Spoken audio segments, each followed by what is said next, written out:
Betrayal. Jesus went with his disciples across the Kidron Valley, where there was a garden, which he and his disciples entered. Jesus went off by himself to pray, asking the disciples to keep vigil with him, to stay awake by the fire. Although their spirits were willing, each time Jesus returned to them, he found them asleep. His hour was at hand, and his trial begins. We go to the Garden of Gethsemane after Jesus has been arrested by the Romans. I helped the Roman soldiers take Jesus away. I betrayed him with a kiss. They paid me 30 pieces of silver. I thought I was doing the right thing. I thought that Jesus would reveal himself as the Messiah when they came for him. I thought that he would strike down the Romans, freeing us from our oppression. I thought that he would reveal himself before Caiaphas, the chief priest, and the other high priest at his trial. He did none of these things. Even when Peter drew his sword and struck the high priest's slave, cutting off his right ear, Jesus told Peter to put away his sword. Then Jesus healed the slave's ear and he was taken away. I have given our leader over to those who will punish him. How can I possibly return to my brothers, the other disciples? I have shared bread and wine with them for the last time.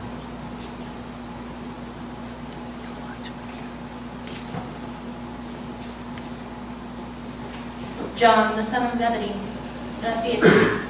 Each of the disciples remembers a moment from Jesus' ministry, remembers the way he was changed by Jesus' words and deeds. On this night, they too are left alone. Each of them wonders what will happen to him and what will happen next. Oh, the things that he taught us, the things that we heard. I remember Jesus calling people blessed. Blessed are the meek, he said. Blessed are the poor. Blessed are those who mourn. I was blessed the moment he called me to be with him, and I never realized it. I was blessed as I saw him to reach out to those who were hungry, those who were poor, those who were sick, and those who were oppressed. He came bringing hope and joy to so many who needed it. I saw how their lives were changed by his words, how they were transformed before my eyes. Now I am one who is poor. Now I am one who mourns. Now I am one who hungers. Now I need to hear his words just once more. Where do I go from here?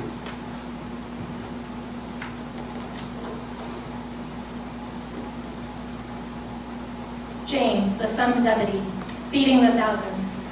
How do you recall in one night all the ways that Jesus has touched your life? How do you recall in one night all the ways that Jesus touched the lives of others? So many wonders, so many miracles. What did this son of a carpenter care for so many people? Our journey was long with many peaks and valleys. No matter where we went, Jesus' reputation went before us. There were times when he had to go to the top of a hill to speak to the crowds.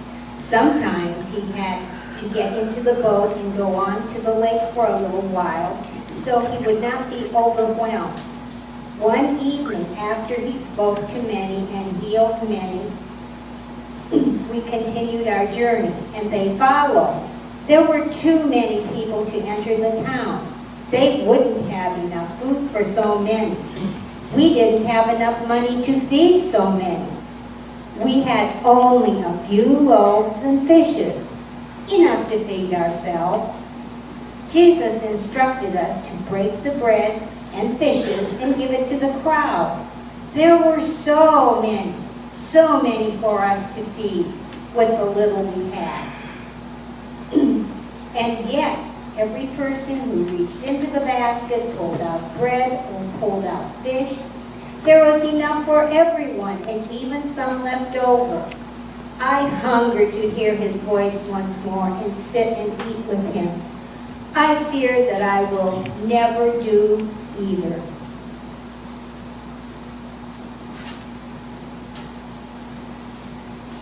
Andrew, the brother of Simon Peter, the Cyprian women, and the Samaritan woman.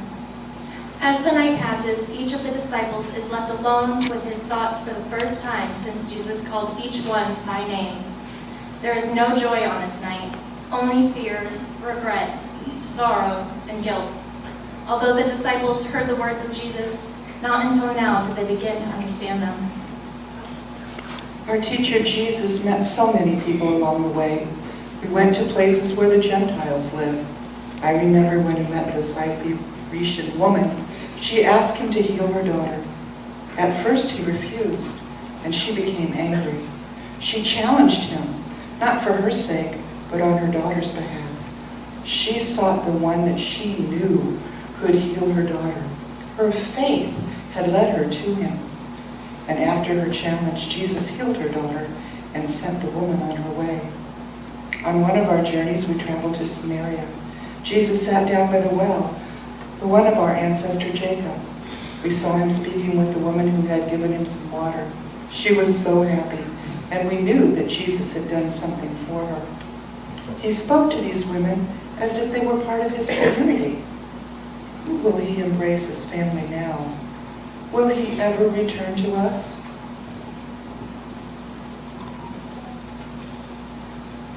Thaddeus, the parables. There was so much that Jesus shared. How could the disciples take it all in? This was the first night of what was to come. This was the beginning of the new day. On this night, they could not realize that their time of darkness would not last forever. The stories Jesus told us, where could they have come from if not God? They were so full of wisdom, so full of lessons for us, echoing the lessons given to Moses and spoken by the prophets Jeremiah and Isaiah. They were about the things we had forgotten, the things we stopped hearing from our priests. The time to change our ways has come. We heard how God seeks to bring the lost ones home, like sheep, coins, or a wayward child, and to welcome us with open arms. We learned how we need only to have a little faith, like a mustard seed, and the Lord will help it grow. We learned that goodness is in all people, even if they are Samaritans. We learned that we must keep a vigil, expectantly waiting for God's return. But on this night, I forgot the message of those stories. When they came to arrest Jesus, I did not stand with him. And now I am lost. Who will come and find me?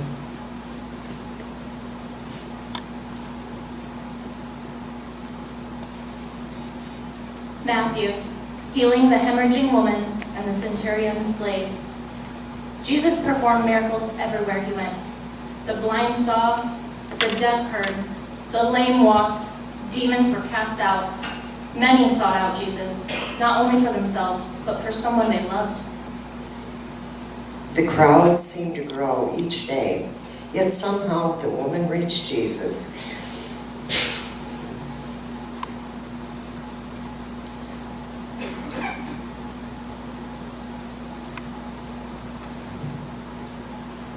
And touched the bottom of his robe.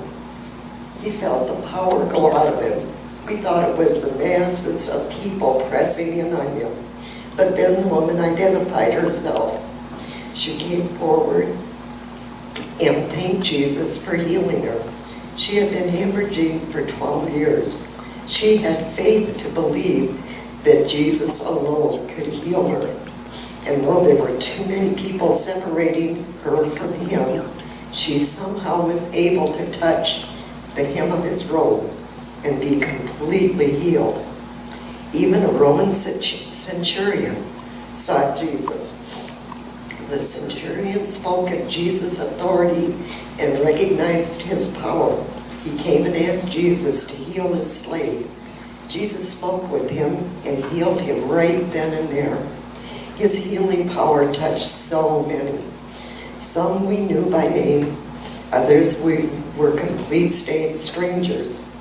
I wish I had his healing touch now, for I am sick in my heart.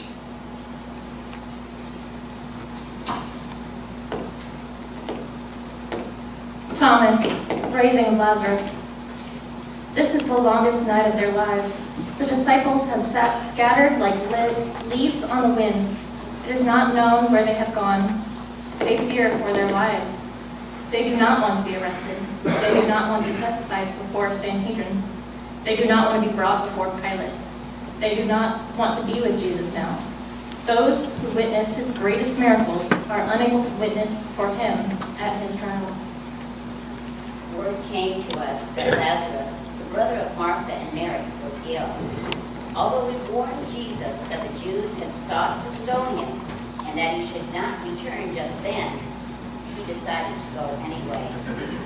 And so we went with him, fearing for our lives, not knowing what punishment might lie ahead for us.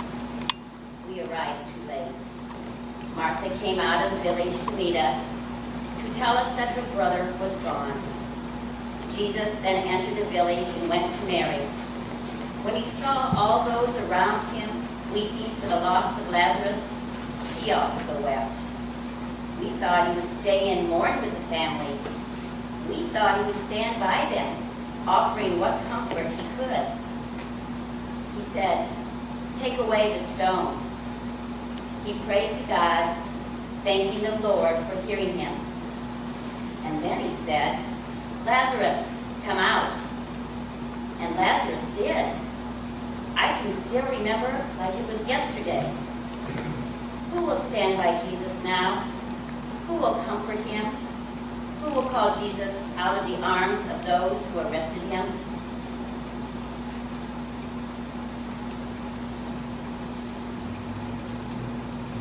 Philip, the temple. Jesus taught wherever he went. Time and again he returned to the temple, the center of his faith. It became a place of iniquity. It was becoming a barrier to the repentance of the Israelites. It needed to be cleansed, as the people needed to be cleansed. Day after day we would listen to him in the temple, and we weren't the only ones there. He recalled the words of the prophets. He brought the law back to life, awakened the law that was in our hearts. He shared with us the words of God and the will of God. He talked of so many things. He brought the stories of our ancestors back to us. He brought the meaning of our conventional relationship with God back to us. Some called him a great teacher. Others called him a prophet, like the prophets of old. He cleansed the temple of the money changers and all those who bought and sold there. He also cleansed our hearts, helping us to remember the Lord's covenant with Abraham, Moses our deliverer, our greatest King David, the building of the first temple. He made the temple a dwelling place for the Lord. Where can we go now? For without Jesus, how can we return to the temple?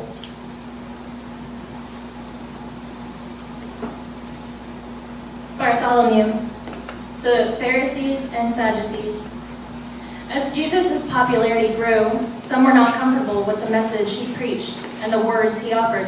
They did not know what to do with this man. They did not know if they should support him. They were blind to what they saw, deaf to what they heard in his teachings, his healings, and in his ministry. Wherever we went, the chief priests and the scribes were there. Some questioned Jesus about the things he said. Some questioned him about the people he healed. Some questioned him about doing work on the Sabbath. Some questioned him about the authority by which he said the things he said and did the things he did. There were always questions. They seemed to be at every turn. I do not know why. Some watched him. Others watched those of us who followed him. Still others watched the people who came from everywhere, wanting to hear him, wanting to see him, wanting to be healed by him. A few counselors like Joseph of Arimathea spoke with him as with an equal, respected his wisdom, and called him rabbi. What questions are they asking him now? What answers do they expect to hear?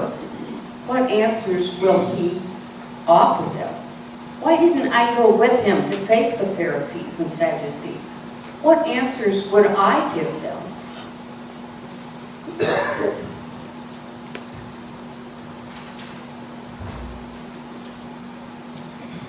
James, the son of Alphaeus, Palm Sunday. Our expectations aren't always fulfilled. The hope of one day can quickly fade. Although the disciples were with Jesus and they heard what he said, they did not understand it. They could not read the signs. They were too caught up in the present to see what would transpire in the future. How did it all happen? How did it all happen? When did it all happen? Wasn't it just a few days ago that Jesus sent us to find a colt? Didn't we come into Jerusalem in the midst of cheers, songs, and laughter? Men, women, and children, hosannas rang in the streets. Men, women, and children came out to meet him upon the road, waving palms in the air.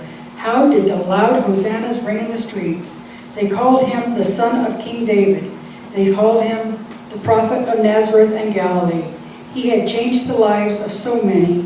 People were healed. People were full of hope. We were full of hope. We felt our world was changing, that a new time was coming. The people were with us. The people were with Jesus. And now, no one is with him, not even one of us. We have fled from his side, leaving him alone in his hour of need. What should I do? Where can I go?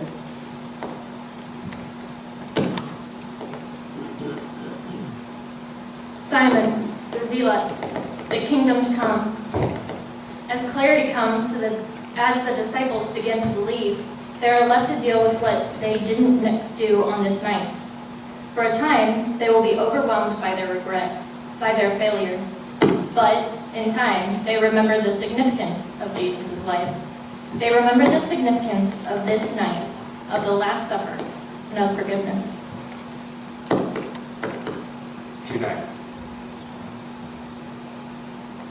Tonight, Jesus spoke of so many things. He spoke of the promise of a kingdom to come. He spoke of a new covenant between our Lord and the people. He spoke of a new commandment of love. My head buzzes as I try to remember all the things he spoke of.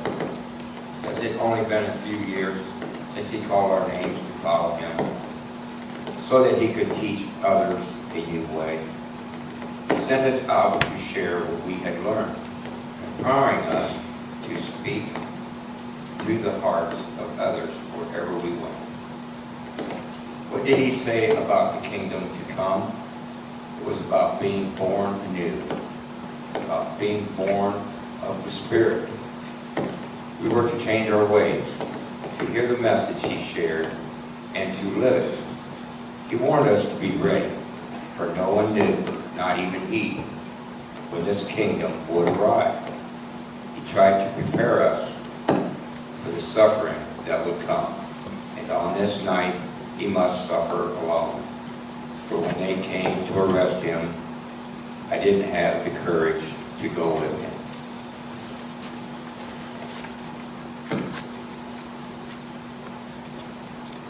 Peter, the Last Supper. It is dawn.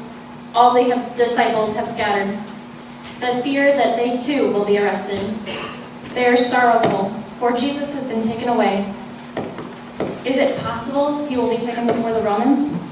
Is it possible that he will be crucified? The disciples begin to be in their own valley of despair. They do not know what will happen to them. They have forgotten the words given to them in Jesus' teaching and his preaching. They have forgotten the miracles he has performed. They have forgotten the love he shared.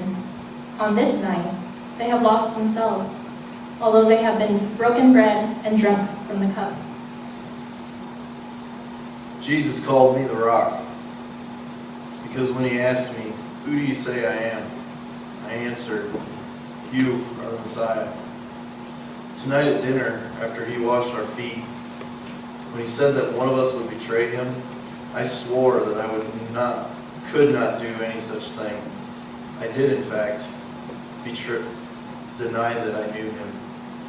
Not once, not twice, but 3 times.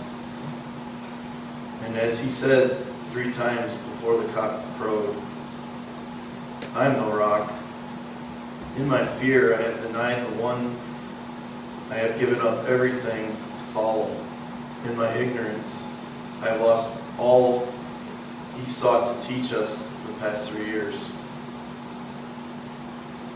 I do not know where to go from here, and do not know what will happen. I have failed him. I have failed the other disciples. Oh, if I could only break bread and drink from the cup with him one more time. But wait, maybe I can. For he said that each time we do it, we should do it in remembrance of him. And so I shall. And every time I do it, I will remember this night. I will remember what we have shared.